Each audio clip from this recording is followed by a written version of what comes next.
of radius r. Small spherical ball of radius r is released from its completely submerged position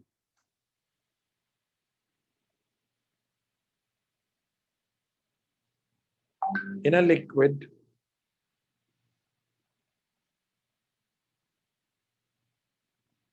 whose density varies with height as whose density varies with height as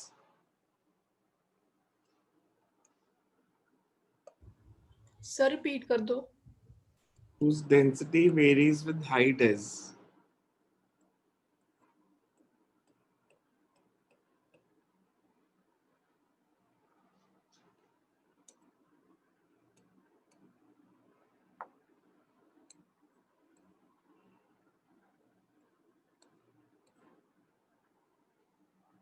the density of ball is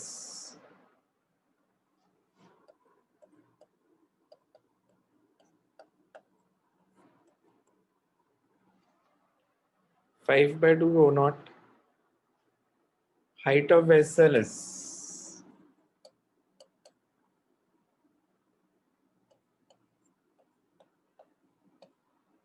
12 by pi square.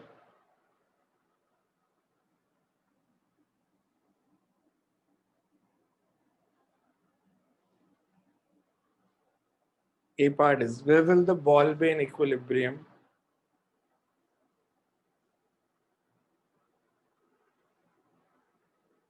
Describe the motion of the ball.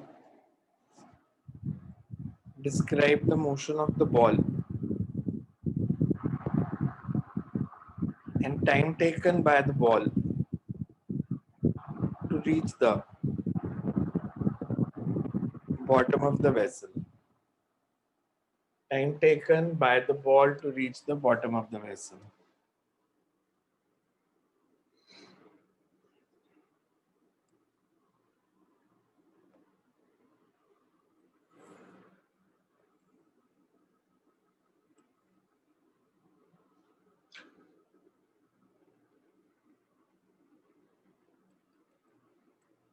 इस इसमें liquid field है,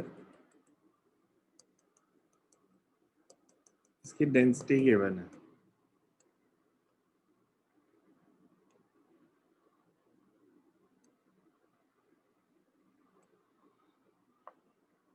यहां से एक ball release की,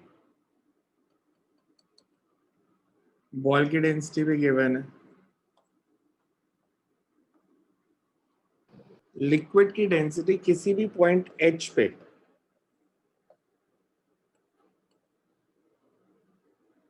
ये given है rho L.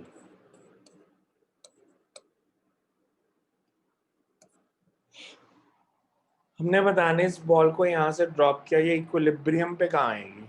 It will be the equilibrium position of the ball. Find the equilibrium position of the ball.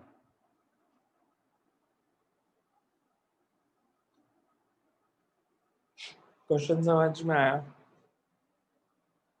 मेरे को लिक्विड की डेंसिटी दी है,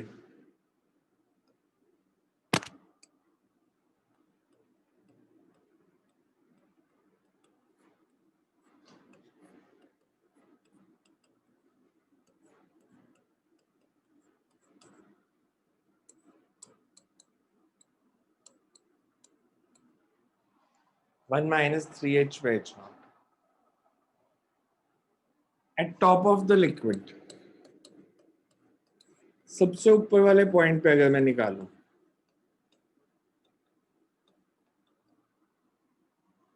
इस पॉइंट के लिए एच की वैल्यू कितनी हो जाएगी? एच नॉट अगर सबसे ऊपर निकालना है तो rho L is equals to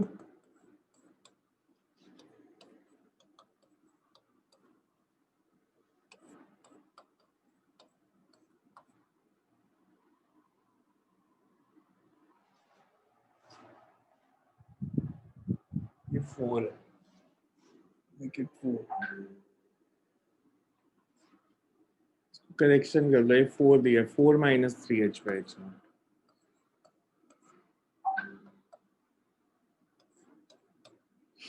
मतलब सबसे ऊपर वाले पॉइंट पे डेंसिटी पता है, सबसे ऊपर वाले पॉइंट पे डेंसिटी है रो नॉट। अच्छा, अगर मैं सबसे नीचे निकालूं बॉटम पे,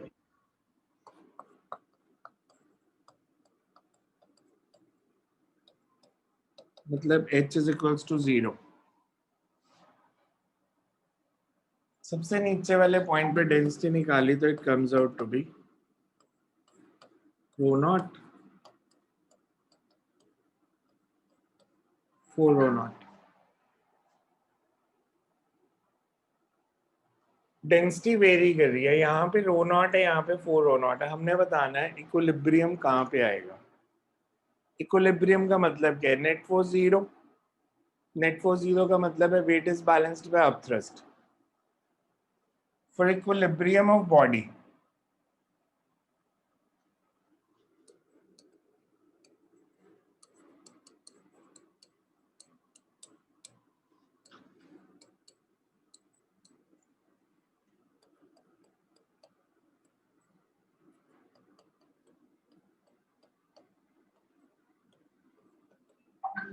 वेट ऑफ बॉडी है volume of body into density of body into g, और अब थ्रस्ट है v into rho L. Rho L is,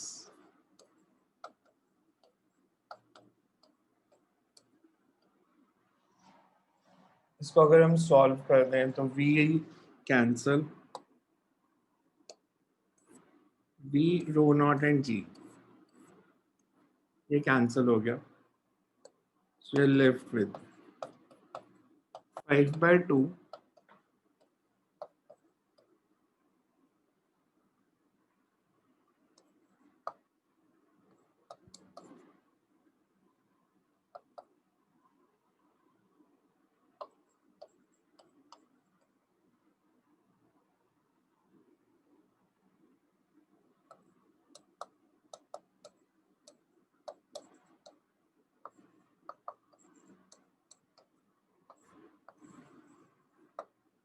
remain centre वाला पॉइंट इक्विलिब्रियम है। h से करो h0/2,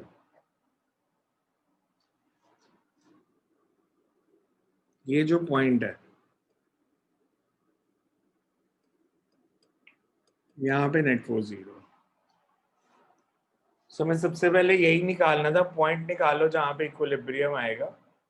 so equilibrium point is h से करो h0/2। सेकेंड पार्ट है डिस्क्राइब द मोशन। मोशन कैसी होगी?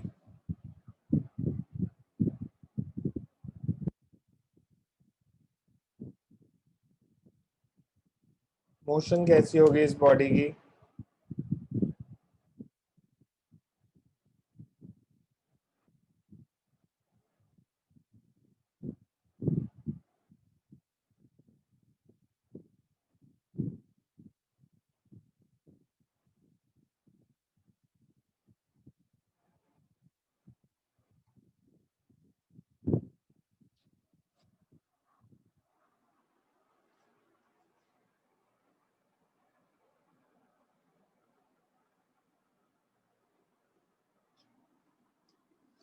मैंने जब ये कैलकुलेशन की, आप में से किसी ने मेरे से पूछा नहीं है मैं क्यों कर रहा हूं, मैं क्यों डेंसिटी निकाल रहा हूं सबसे ऊपर और सबसे नीचे।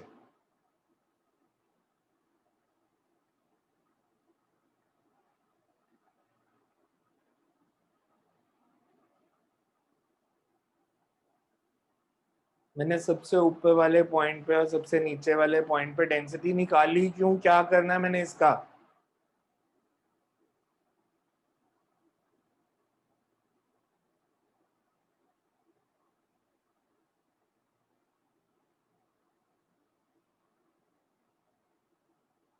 बॉडी की डेंसिटी कितनी दी है? बॉडी की डेंसिटी कितनी दी है?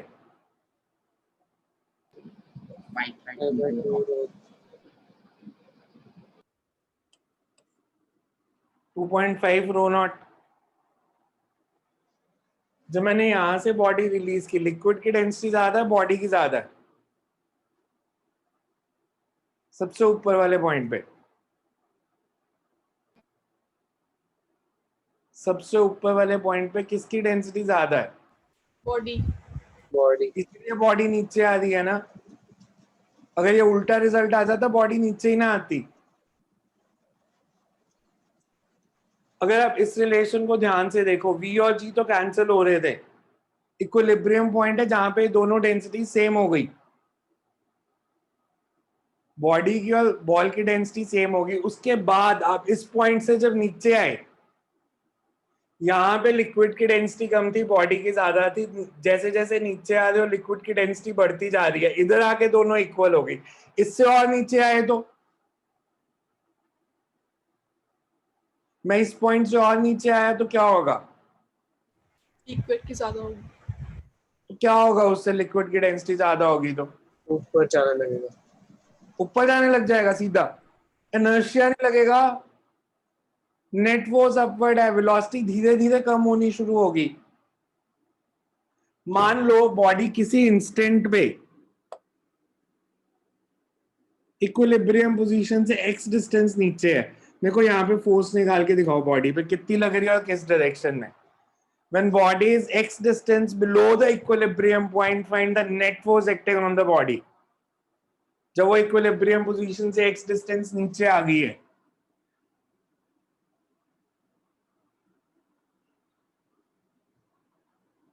मेरे को इस पॉइंट पे फोर्स चाहिए। Find the force when body is x distance below the equilibrium point. करो सॉल्व अभी अपने आप। When body is x distance below the equilibrium point,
because अब थ्रस्ट वेट से ज्यादा होगी, मेरे को इसकी वैल्यू चाहिए अब थ्रस्ट माइनस वेट की।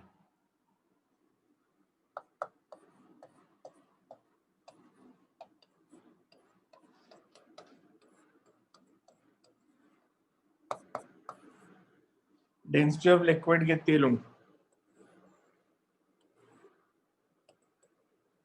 ये इक्विलिब्रियम पोजीशन है, इक्विलिब्रियम पोजीशन से x डिस्टेंस नीचे, तो डेंसिटी ऑफ लिक्विड कितनी होगी यहाँ पे?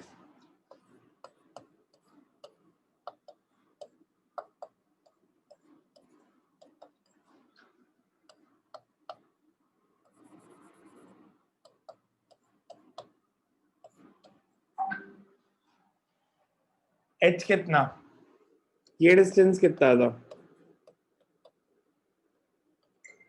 तो ग्राउंड से हाइट कितनी, h0/2 माइनस x।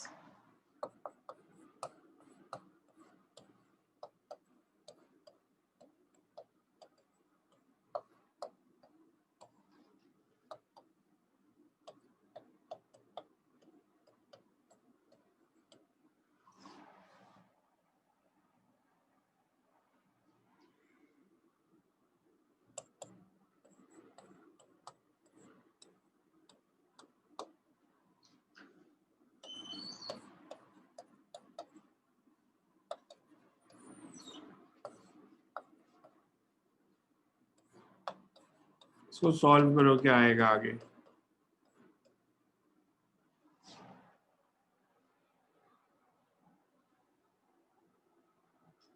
इसको सॉल्व करो आगे। सर थोड़ा नीचे कर दो।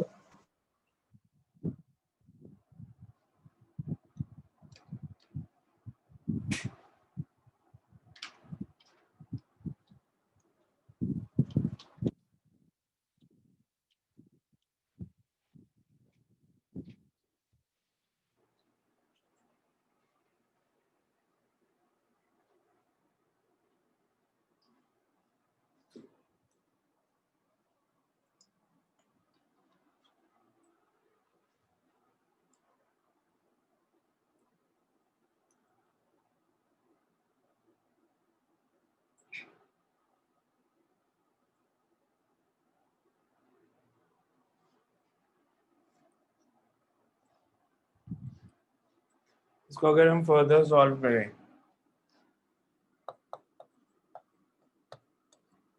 4h0 minus 3h0 by 2,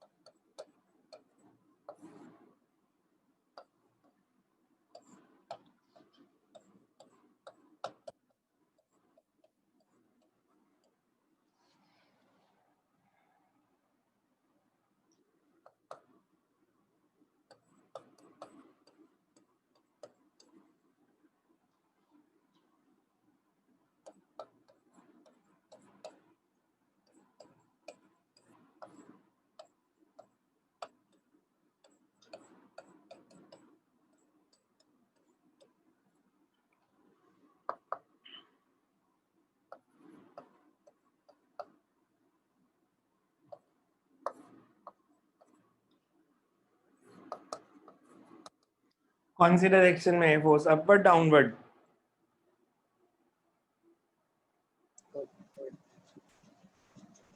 stable equilibrium position से ऊपर पॉइंट था या नीचे पॉइंट था? मैंने इस पॉइंट पे फोर्स निकाली थी,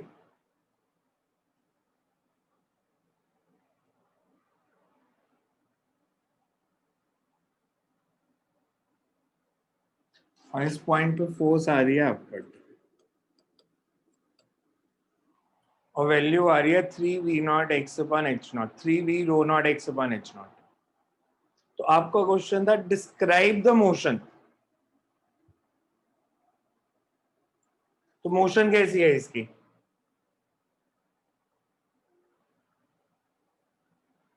इसकी मोशन कैसी है?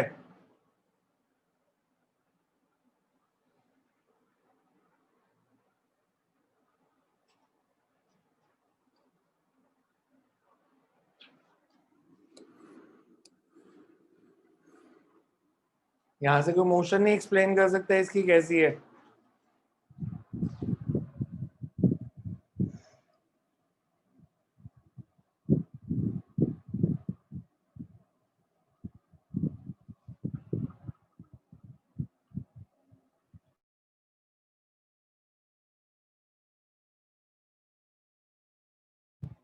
हाँ जी, मोशन बताओ कैसी होगी? तुम पढ़ते भी हो कि सोते रहते हो घर में सारा टाइम? मेरे को मोशन नहीं समझ आ रही इसकी कैसी है। इक्विलिब्रियम पोजीशन से x डिस्टेंस नीचे गया और रिस्टोरिंग फोर्स x के प्रोपोर्शनल आ रही है, तो सिंपल हार्मोनिक मोशन नहीं होगी। कंडीशन पढ़ी थी आपने एसएचएम की कि force is directly proportional to displacement. Displacement क्या? मीन पोजीशन से डिस्टेंस। मीन पोजीशन कौन सी? Stable equilibrium. तो एसएचएम है ये। तो मेरे को निकाल के बताओ इसको नीचे पहुंचने में टाइम कितना लगेगा? Time taken by the body to reach the base. मैंने यहां से रिलीज किया, इसको यहां पहुंचने में कितना टाइम लगेगा ये निकाल के बताओ। इसके आगे लिख लो पहले, as the direction of forces, as the direction of force is opposite to displacement, as the direction of force is opposite to displacement, and it is directly proportional to x.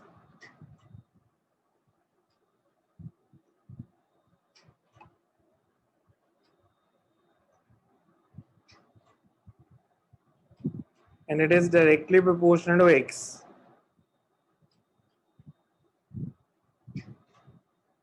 Therefore, motion is simple harmonic.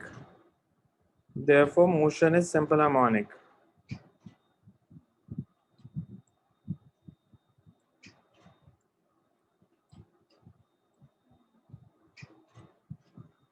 हाँ जी, अब time निकाल दो मेरे को नीचे जाने का। एक पार्ट तो खुद कर लो।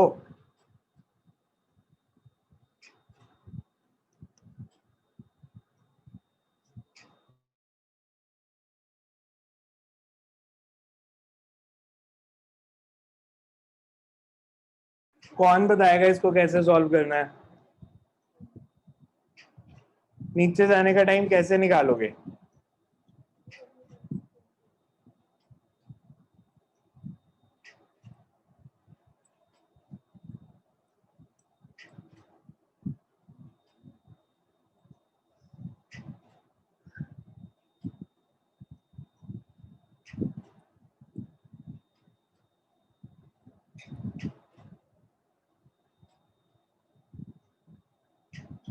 नीचे जाने का time.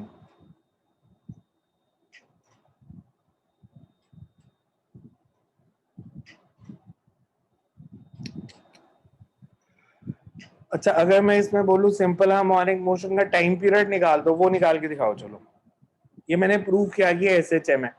Find time period of simple harmonic motion. Find time period of simple harmonic motion.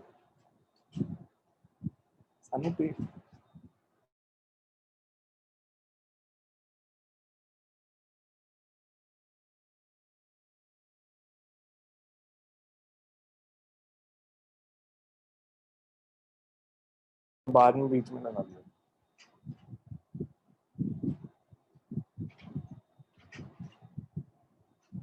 Time period of simple harmonic motion, पहले यहां से एक्सेलरेशन निकालो, फिर फॉर्मूला लगाओ 2 pi under root x by A.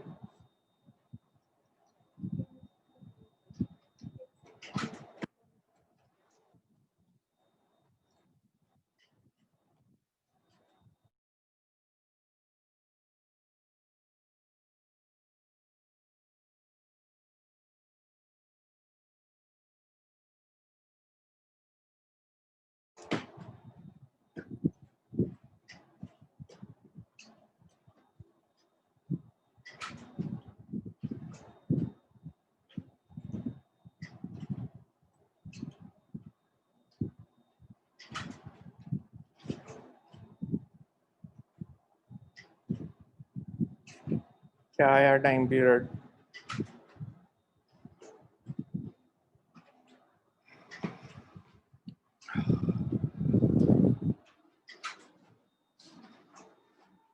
Force हमने निकाल ली हुई है।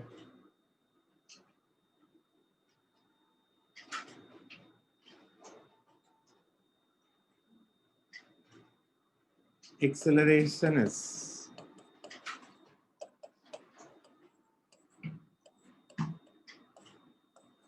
upon mass.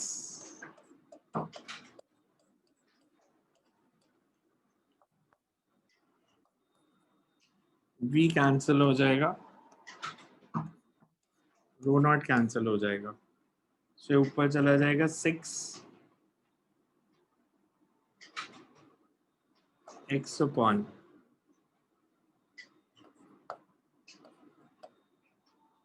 5 h naught.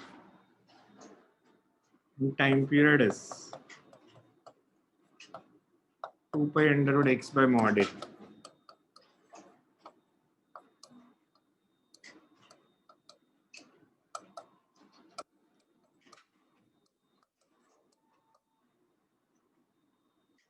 हमें h नॉट की वैल्यू दी है 12 by pi square.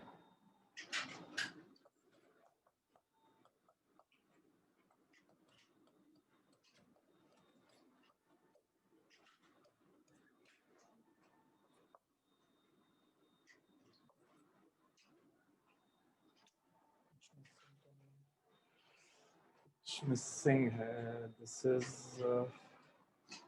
Ji.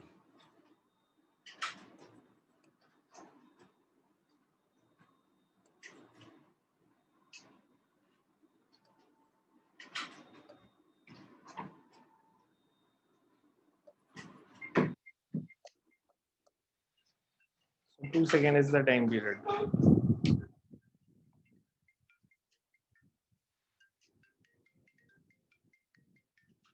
2 second is the time period. मेरे को नीचे जाने का टाइम बताओ कितना। वन ऑसिलेशन कौन सी होगी? Starting from the top and reaching the top again. So सिर्फ नीचे पहुंचने का टाइम बताना है तो 1 सेकेंड, बिकॉज ये टोटल टाइम पीरियड है।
नेक्स्ट लिखो।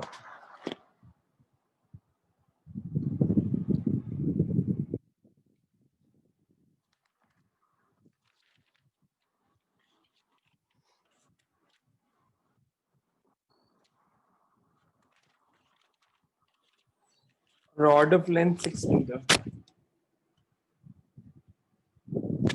Rod of length 6 meter and mass 12 kg.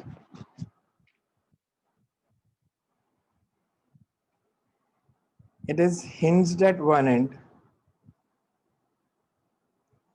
It is hinged at one end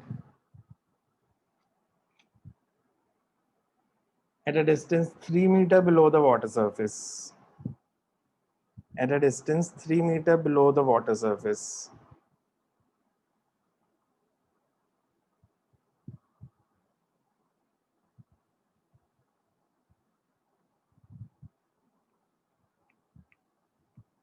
At a distance 3 meter below the water surface.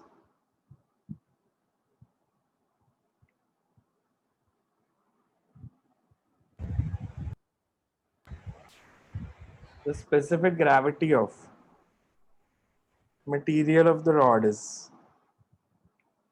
Specific gravity of the material of rod is.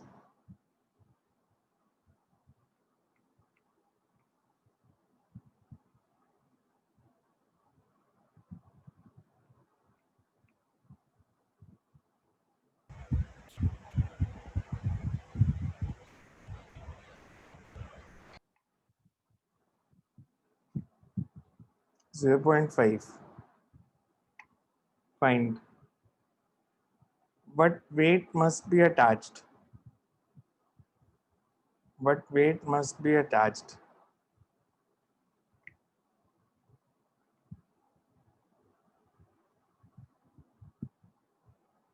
what weight must be attached to the other end B so that 5 meters of the rod is immersed in water.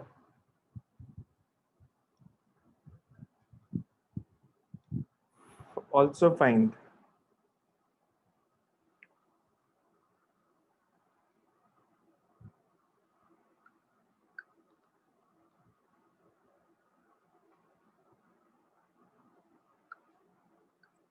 find the hinge force.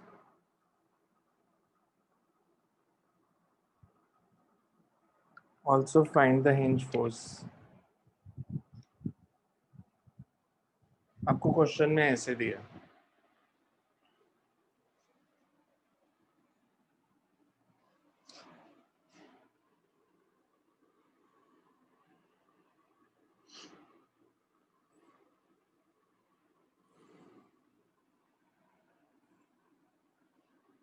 ऐसे container है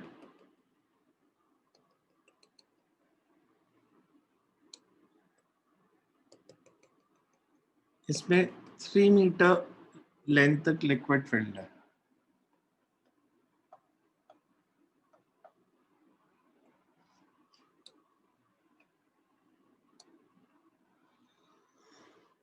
यहां से एक rod hinged है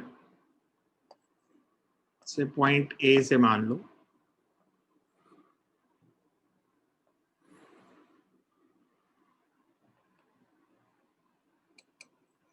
ने बताना है इधर से कितना वेट हैंग करें so that length of rod inside water is 5 meter. Total length 6 meter है यहां से कितना वेट हैंग करेंगे ताकि 5 मीटर पानी के अंदर हो बिकॉज जितना वेट ज्यादा हैंग करते जाओगे वो उतनी ज्यादा पानी के अंदर आती जाएगी हमें बताना है कितना वेट हैंग करें so that it's 5 metre inside water और हिंज फोर्स निकालनी है जहां से हमने उसको फिक्स किया है वहां पे हिंजेस कितनी फोर्स लगा रही हैं बॉडी पे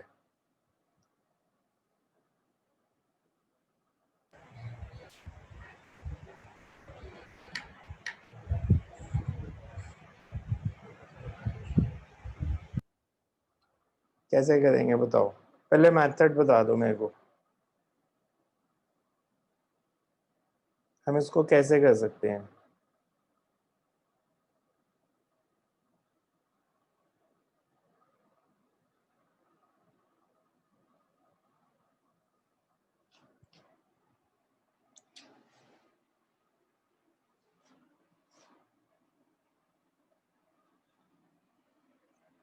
मेरे को एक रॉड दी है, ऐसे है ये।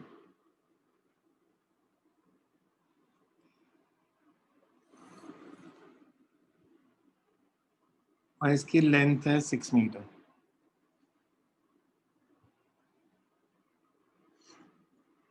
ये पॉइंट ए है। जो वेट एक्ट करेगा वो इसके सेंटर पे एक्ट करेगा। मतलब ये जो डिस्टेंस होगा AC, दिस इज 3 मीटर। यहां तक ये पानी के अंदर है। 5 मीटर पानी के अंदर है। तो जो बॉइंट फोर्स एक्ट करेगी वो 5 के सेंटर पे, मतलब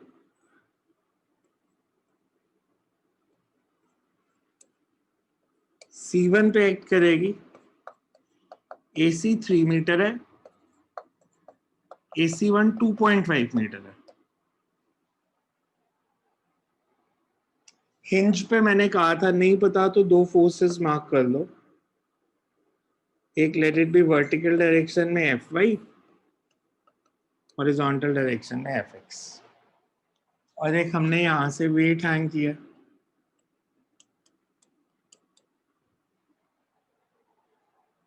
अगर ये इक्विलिब्रियम में है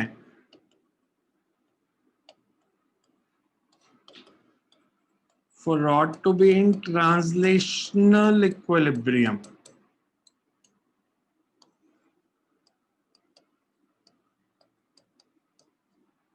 ट्रांसलेशनल इक्विलिब्रियम कब आएगा? अपवर्ड फोर्सेस कौन कौन सी हैं? upthrust और Fy Fy और downward forces W weight of rod plus जो एक हमने ये एडिशनल वेट हैंग किया W1। हॉरिजॉन्टल डायरेक्शन में कौन सी फोर्स है? Fx और कोई फोर्स नहीं है, तो इक्विलिब्रियम तभी होगा अगर Fx जीरो होगा। नेट हॉरिजॉन्टल फोर्स तभी जीरो आएगी ना, एक ही फोर्स है, अगर वो जीरो होगी तभी नेट हॉरिजॉन्टल फोर्स जीरो आएगी।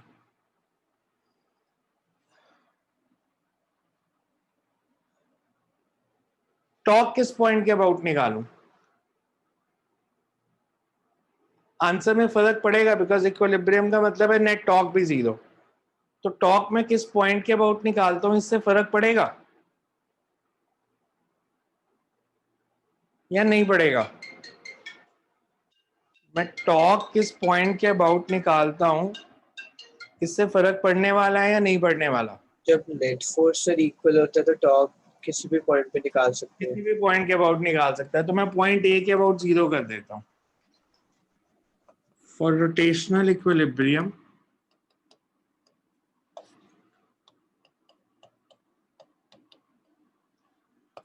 Talk about point A should be zero. इन दोनों का टॉक सेम डायरेक्शन में, बिकॉज W और W1 दोनों कोशिश कर रहे हैं कि बॉडी किस डायरेक्शन में मूव करे, clockwise anti clockwise. clockwise. Clockwise. तो कितना होगा टॉक? W का टॉक कितना? W into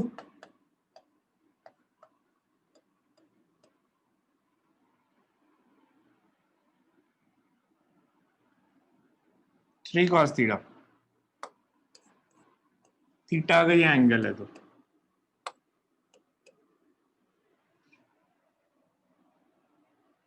three cos theta plus W1 into, और अब थ्रस्ट का टॉक ऑपोजिट, वो कितना होगा? U इंटू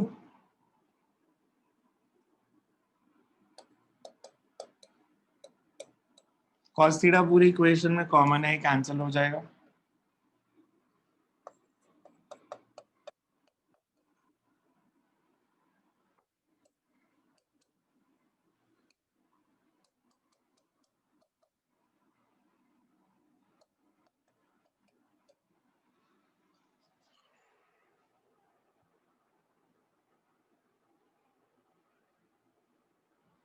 अब थ्रस्ट होगा कितना?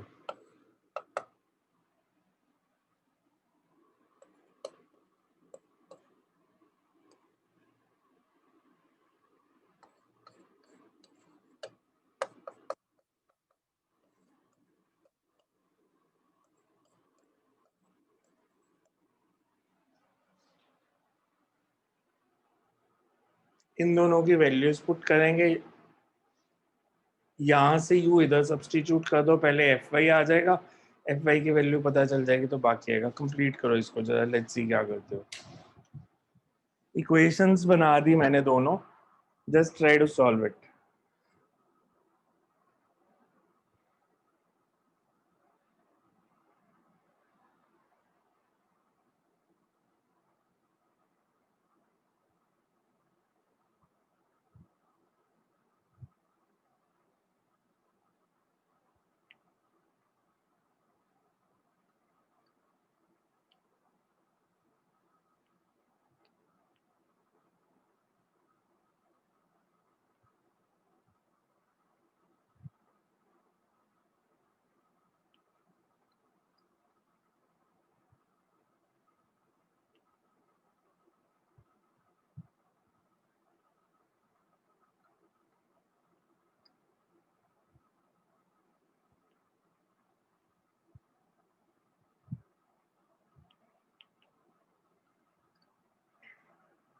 Find the value of w and w1। पहले w1 निकालो क्या आएगा।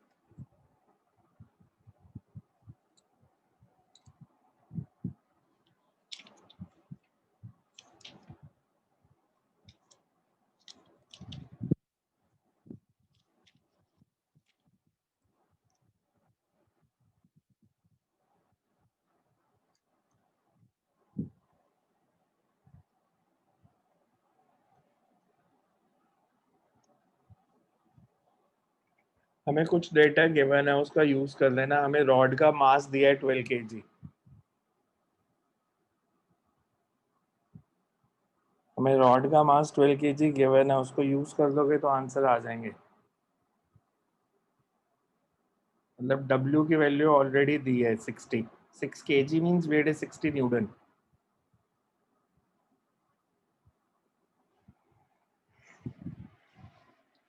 हमें क्वेश्चन में ये गिवन है 60 न्यूटन। अगर ये 60 न्यूटन है, so you can say 3a rho g की वैल्यू 60 है, तो a rho g की वैल्यू हो गई 20, a rho g की वैल्यू 20 होगी तो this becomes 100।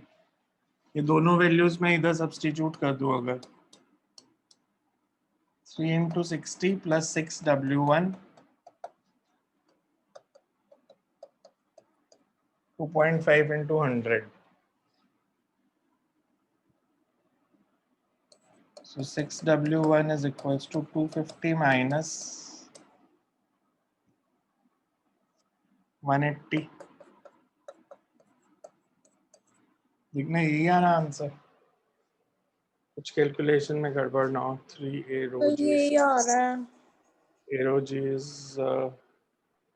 20, a rho g is 20, तो ये 70/6। आंसर देख लेते हैं क्या दिया उन्होंने।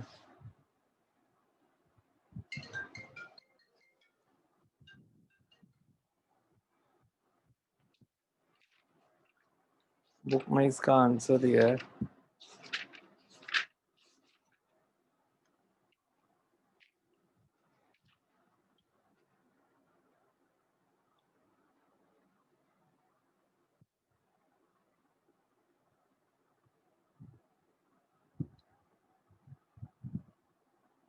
हमारा 70/6 आ रहा है, उन्होंने 70/3 दिया है।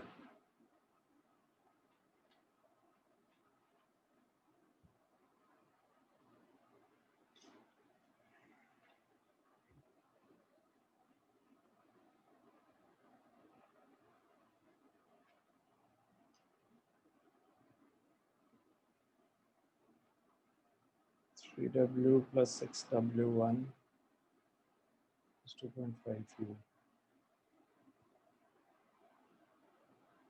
180।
तुमने डेटा देखना ठीक लिया वैसे 6 kg मास दिया था ना क्वेश्चन देखना Yes, sir, 6 kg दिया. ठीक है फिर हमारा आंसर बुक का गलत है हमारी कैलकुलेशन तो ठीक है and then you can find the अगर मेरे को W1 और U तीनों पता चल जाएंगे तो Fy निकल आएगा वहां से वो फर्स्ट इक्वेशन में वैल्यू डाल देना next to right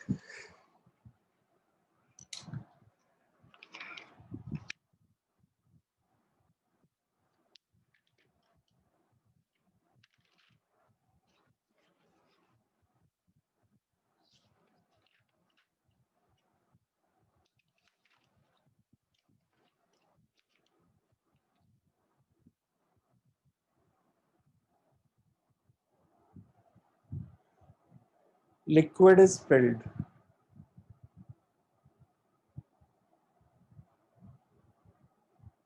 in a rectangular base container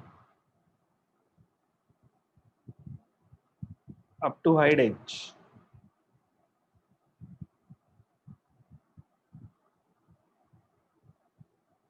If the side wall is hinged at the base,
sir आपका माइक म्यूट है. find the torque acting on the side wall if it is hinged at the base.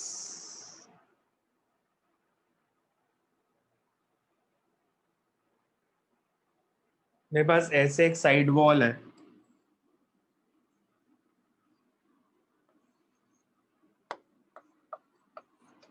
और इसमें h distance तक liquid field है ये hinged है यहां से मैं आपसे कह रहा हूं जो लिक्विड प्रेशर लगा रहा है इस साइड वॉल पे उसके कारण टॉर्क कितनी लग रही है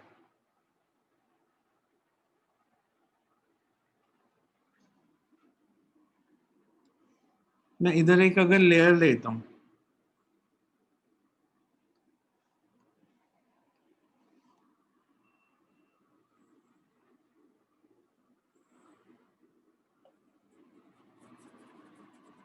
मैंने एक thin layer Lee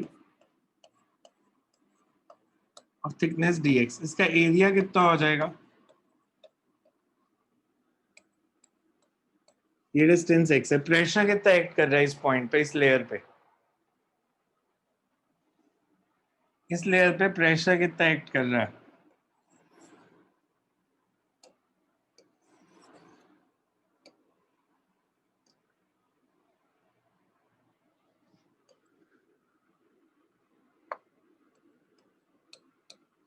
pressure acting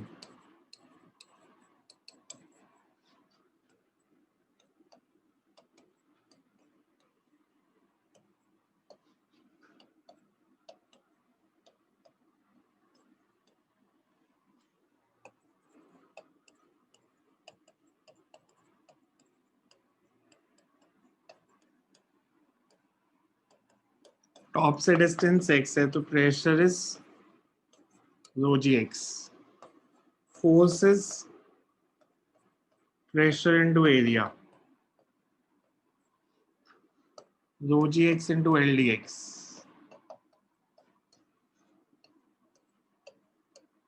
talk about lower most point कितना होगा?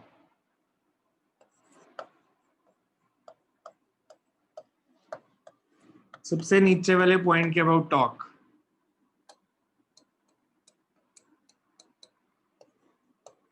परपेंडिकुलर डिस्टेंस कितना है लेयर का? h minus x. पीछे के चैप्टर्स आपको याद नहीं रहते कुछ ऐसे ही, मतलब टाइम पास कर दो आप 11th क्लास में। इसको इंटीग्रेट कर दो, x varies from 0 to h, you will get the answer। इतना सीरियसली पढ़ना है तो फिर मैं थोड़ा आसान पढ़ाना शुरू कर दूं ना। आप बहुत ज़्यादा सीरियसली पढ़ते हो, सब लोग घर में बहुत ज़्यादा मेहनत कर रहे हो, तो फिर इतने ज़्यादा क्वेश्चन करने की ज़रूरत नहीं है।